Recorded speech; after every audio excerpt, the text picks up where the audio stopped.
아침 햇살이 흰 커튼 사이로 스며들었다.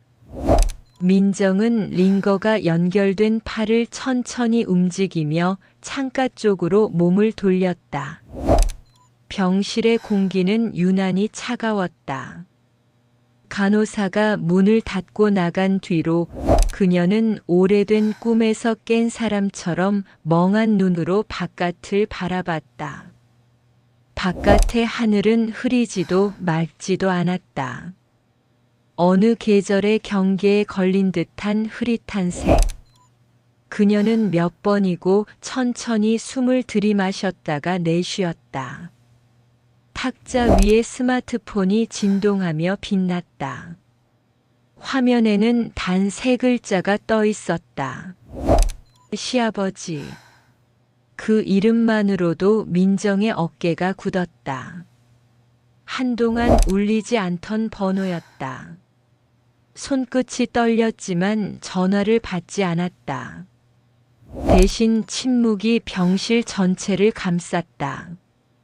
기계음 대신 그녀의 심장 소리만 또렷하게 들려왔다. 그녀는 미세하게 웃었다. 이제 와서 왜? 속삭이듯 뱉은 말이 공기 중에 흩어졌다. 그녀는 다시 창밖을 보았다. 햇살은 그대로였지만 그 속에서 그녀의 눈빛은 천천히 젖어가고 있었다. 며칠 뒤 민정은 퇴원 수속을 밟고 있었다. 병원 복도의 공기는 특유의 소독약 냄새로 가득했고 사람들이 오가는 발소리가 건조하게 울렸다. 민정은 회색 코트를 걸치고 손에 퇴원 서류를 들고 있었다. 문서 맨 아래에는 의사의 필체로 적힌 한 줄이 있었다. 충분한 요양 필요. 그 말이 이상하게 가슴에 걸렸다. 요양이라니. 그녀는 오래 쉴 수 없는 사람이었다. 몸이 낫기도 전에 다시 움직여야 하는 사람이었다. 그때 또다시 진동음이 울렸다. 시아버지라는 이름이 화면 위로 떠올랐다. 이번에도 받지 않았다. 대신 손가락 끝으로 화면을 꾹 눌러 꺼버렸다. 민정은 엘리베이터 앞에 서서 깊은 숨을 들이켰다. 그녀의 눈빛은 단단했지만 그 속엔 오래된 피로와 고요한 슬픔이 함께 있었다. 문이 열리자 그녀는 천천히 발을 옮겼다. 엘리베이터 안 유리벽에 비친 얼굴은 낯설 만큼 창백했다. 그날 오후 서울 도심은 비에 젖어 있었다. 민정은 택시 뒷좌석에 앉아 창밖을 바라보고 있었다. 빗방울이 유리창을 타고 흘러내리며 도시의 불빛을 일그러뜨렸다. 그녀의 얼굴도 그 흐릿한 반사 속에 겹쳐졌다. 어디로 가세요? 기사의 목소리가 뒤에서 들렸다. 민정은 잠시 망설이다가 말했다. 웨딩홀이요. 강남 쪽.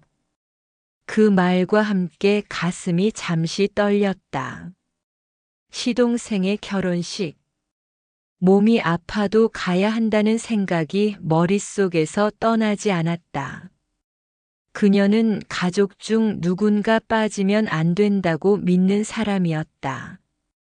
차창 너머로 스치는 간판들, 빗방울 사이로 보이는 하얀 웨딩 드레스 광고판.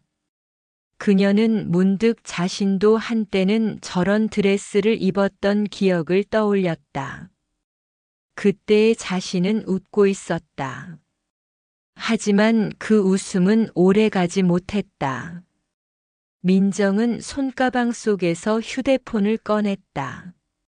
메시지함엔 시아버지의 이름이 한 줄 남아 있었다.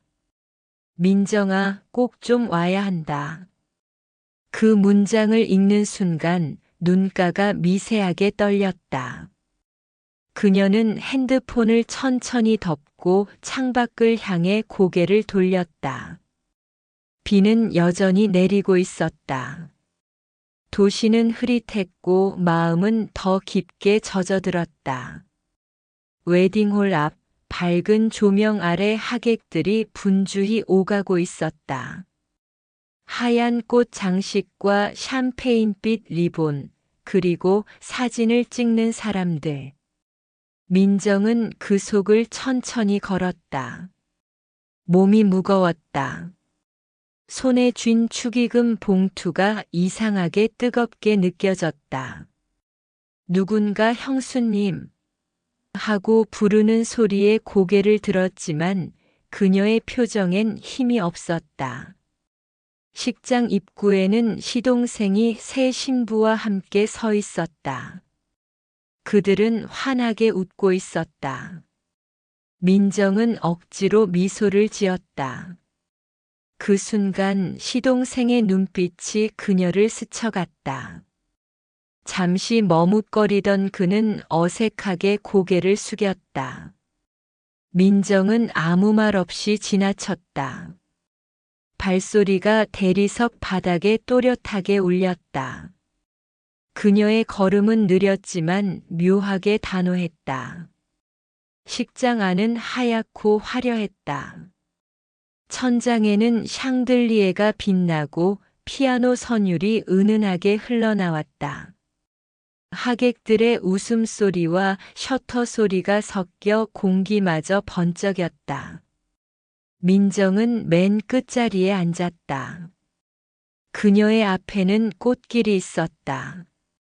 그 길 위를 신부가 걸어가고 있었다. 그녀는 조용히 눈을 감았다. 기쁨의 노래 속에서도 이상한 고요가 밀려왔다. 그 순간 어디선가 낯선 시선이 느껴졌다. 민정은 고개를 들었다. 하객석 맞은편 단정한 한복 차림의 중년 여자가 그녀를 똑바로 바라보고 있었다. 눈가에는 이미 눈물이 고여 있었다. 민정은 당황했다. 그녀는 고개를 숙였지만 그 시선은 여전히 자신을 향해 있었다. 피아노 소리가 멀어지는 듯 했다. 누군가의 울음이 들리는 것만 같았다. 결혼식이 끝난 뒤 민정은 홀로 복도에 서 있었다. 사람들이 웨딩홀을 빠져나가며 웃고 떠드는 소리가 멀어지고 있었다. 그때 누군가 그녀의 이름을 불렀다. 혹시 민정 씨인가요? 돌아보니 아까 하객석 맞은편에서 눈물을 흘리던 여인이 서 있었다. 그녀는 한복 저고리를 여미며 조심스레 다가왔다. 눈가엔 아직도 젖은 흔적이 남아 있었다. 저 실례지만 저를 아시나요? 민정이 물었다. 여인은 잠시 망설이다가 떨리는 목소리로 말했다. 저는 윤서의 어머니예요. 오늘 신부이. 민정은 순간 말을 잃었다. 시동생의 신부의 어머니. 그러니까 오늘 결혼식 상대 집안의 장모될 분. 왜 저를 보며 우셨나요? 그녀의 목소리엔 혼란이 섞여 있었다. 여인은 고개를 숙였다. 그건 지금은 말씀드리기 어렵네요. 하지만 언젠가는 아셔야 할 거예요. 그 말만 남기고 여인은 뒤돌아 사라졌다. 민정은 복도에 홀로 서서 한동안 움직이지 못했다. 그녀의 손끝이 싸늘하게 식어갔다. 밤이 되자 비가 다시 내렸다. 민정은 택시 안에서 가로등 불빛이 물 위에 부서지는 걸 바라봤다. 그녀의 머릿속은 아까 그 여인의 얼굴로 가득했다. 왜 울었을까? 왜 그 눈빛은 나를 알고 있는 것 같았을까? 도착한 집은 텅 비어 있었다. 남편은 출장 중이었다. 냉장고 안에는 며칠 된 반찬과 식은 밥뿐이었다. 민정은 테이블 위에 앉아 조용히 물을 마셨다. 그때 문자가 왔다. 민정아, 나야. 내일만이라도 잠시 볼 수 있을까? 꼭 해야 할 얘기가 있다. 시아버지. 그녀는 한참 동안 휴대폰을 바라보다가 천천히 눈을 감았다. 한숨과 함께 오래된 기억이 다시 피어올랐다. 그 기억 속에는 젊은 시절의 자신과 미소 짓던 한 남자의 얼굴이 있었다. 다음 날 민정은 오래된 단독주택 앞에 서 있었다. 한때 가족이 함께 살던 곳이었다. 이제는 낡은 담벼락과 바랜 현판만이 남아 있었다. 문을 열자 시아버지 장우가 나왔다. 그는 여전히 단정한 차림이었다. 하지만 얼굴은 예전보다 훨씬 늙어 있었다. 민정은 인사도 없이 거실로 들어갔다. 결혼식엔 갔더구나. 그의 목소리는 낮았지만 무언가를 참고 있는 듯 떨렸다. 왜 나한테 전화를 계속하셨어요? 민정이 묻자 그는 조용히 고개를 숙였다. 그 아이 윤서의 어머니를 봤겠지. 민정의 눈이 커졌다. 아네. 근데 왜 그분이 저를 보고 울었죠? 잠시 침묵이 흘렀다. 그는 깊은 숨을 내쉬더니 조용히 말했다. 그 여자는 내 남편의 친어머니야. 공기가 얼어붙었다. 민정은 숨조차 쉬지 못했다. 무슨 말씀이세요? 그 아이가 어릴 때 나는 잘못된 선택을 했지. 그 여자는 집을 나갔고 나는 새로운 아내를 맞았어. 그게 내 시어머니였지. 민정의 손이 떨렸다. 모든 소리가 멀어지는 듯 했다. 그러니까 시동생의 장모님이 우리 가족의 피로 이어진 사람이지. 그 말과 함께 민정의 눈앞이 흐려졌다.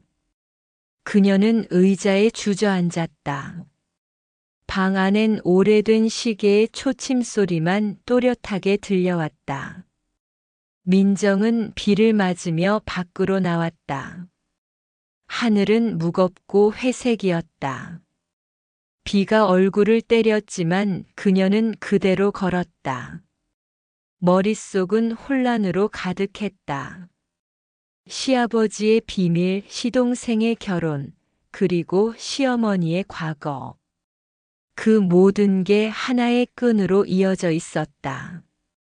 그녀는 다리 위에 서서 휴대폰을 꺼냈다. 화면에는 아까의 문자가 남아 있었다. 꼭 해야 할 얘기가 있다. 그녀는 떨리는 손으로 답장을 보냈다. 이제 다 들었어요. 하지만 왜 지금에서야 말씀하신 거죠? 잠시 후 답장이 왔다. 그 아이 결혼이라도 끝나야 진실을 말할 수 있을 것 같았다. 너무 늦었다는 건 안다. 미안하다. 민정의 눈에서 눈물이 흘러내렸다. 그녀는 휴대폰을 가슴에 품었다. 그 순간 멀리서 천둥이 울렸다. 며칠 후 민정은 다시 병원 침대 위에 누워 있었다. 몸이 아파서라기보다는 마음이 너무 지쳐 있었다. 창밖에는 하얀 구름이 천천히 흘러가고 있었다. 그녀는 탁자 위에 휴대폰을 바라봤다. 이번엔 시아버지가 아니라 윤서 어머니의 이름이 떠 있었다. 그녀는 잠시 망설이다가 전화를 받았다. 민정 씨 그날은 죄송했어요. 하지만 이제라도 말하고 싶었어요. 우리 모두 같은 상처 속에서 살아왔던 거예요. 민정은 조용히 눈을 감았다. 그럴지도 모르겠네요. 그녀의 목소리는 부드러웠지만 어딘가 멀리 있었다. 전화가 끊기자 그녀는 창밖을 바라보았다. 햇살이 커튼 사이로 스며들었다. 그 빛은 이전보다 훨씬 따뜻했다. 탁자 위에는 흰 봉투가 하나 놓여 있었다. 그 안에는 시아버지의 짧은 유서가 들어 있었다. 민정아, 이제는 내가 용서하지 않아도 된다. 다만 그 아이들은 행복하길 바란다. 그녀는 편지를 천천히 접었다. 그제야 눈물이 흘러내렸다. 하지만 이번 눈물은 조금 달랐다. 억눌린 고통이 아니라 오래된 짐을 내려놓는 듯한 눈물이었다. 민정은 창문을 열었다. 바람이 들어와 커튼을 흔들었다. 그녀는 그 바람 속에서 아주 작게 미소 지었다. 이제야 조금은 가벼워졌네요. 그녀의 목소리가 바람에 실려 병실 안으로 흩어졌다. 햇살은 그녀의 얼굴을 부드럽게 감쌌다. 그렇게 한 계절이 조용히 끝나고 있었다.